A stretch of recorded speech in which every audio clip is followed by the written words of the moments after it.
Hello mga kamami ko, I'm back. By the way, ako nga po pala si Leia. Just call me Lace at sa aking YouTube channel po is si Mom's Vlog. So, bali yung YouTuber po ako. Ang ating ang aking po share sa inyong short tutorial ay about sa ating pag-TikTok Wow! affiliate. Yung po ay about sa ating mga products. If meron na pong unavailable na products doon, gusto nyo pa paano siya i-delete para mapalitan na po siya ng bago. By the way po, sabi ko nga po, new YouTuber po ako. Sana po supportahan nyo ako. I-follow nyo po ako sa TikTok ko. I-subscribe nyo po ako sa aking YouTube channel, Mom Vlogs.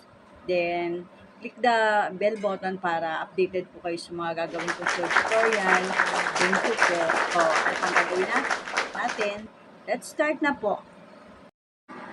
Ang una natin gagawin guys, pupunta muna tayo sa ating mga TikTok account. Ayan, TikTok account. And then, ayan, tingnan nyo. Kumari ko kayo na bungaran ko. Hi Mars, musta na? Ang ganda na kumari ko, diba? Ayan. Then guys, punta tayo sa ating mga TikTok shop. Ayan, TikTok shop. Then, TikTok shop seller center. Sa ating mga TikTok shop guys, ayan. Punta lang po tayo dyan para malaman po natin kung meron bang unavailable na sa ating mga products at maalis na natin siya para mapalitan siya ng mga bago.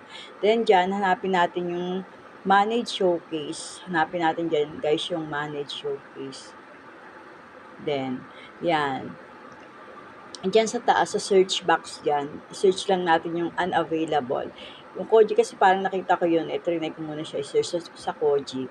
Pero wala lumabas. Kasi na-delete ko na siya before. Ayan, wala siya dyan, wala. Walang Koji na unavailable sa aking mga products. So, para tayo mapadali at mas madali nating makita na yung mga unavailable, ang search na lang natin dyan sa search in box is yung unavailable product. Yun na lang guys ang ating ilagay para mas makita natin yung mga hindi na available sa ating shop, sa ating store, di ba? Store daw. Unavailable product, ayan. Diyan ko nakita yung madami pa akong unavailable na product na, ayan, makikita nyo naman, oh, tingnan nyo, may sold out pa.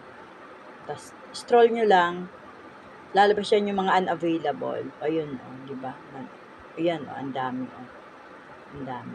So, ang aking ipapakita sa inyo na aalisin ko, itong SCT Unlimited Sunflower Lotion. Yan. So, babalik tayo niyan sa ating back tayo, then punta ulit tayo sa manage showcase.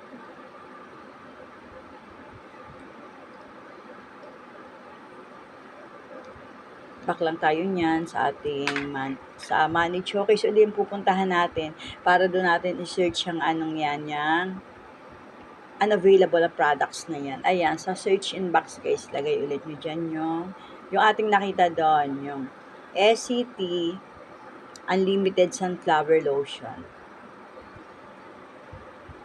Ganyan lang guys ang gagawin nyo. If ever na may makita kayong mga unavailable na, search nyo lang yan. Tapos, ayan, after nyan, nakita nyo yan dyan.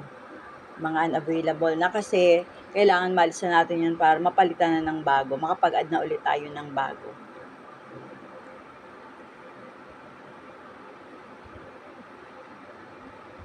Ayan siya. Hintay lang kasi kala ko wala eh. Naglo-loading pa. Lalabas yan sa unang-una. Di ba kala nyo wala? Kasi walang lumalabas na unavailable. Ayun, nasa taas yun. Ayun, di ba, sa taas. So, may 3 dots dyan sa tabi. Dyan sa right side niya. Click lang natin, pwede nyo i-remove or hide nyo lang, pero mas maganda yung i-remove na lang natin siya guys. So, yan lang guys para sa mga baguhan at hindi pa rin alam ang process kung paano mag-remove. Ayan guys, paulit-ulit lang natin i-lista yung mga unavailable na din. I-search lang natin siya sa manage showcase. Ayun guys, naaabangan nyo pa yung aking mga next short tutorial para sa katulad ko na bago pa lang nagsisimula dito sa TikTok affiliate. Maraming salamat po.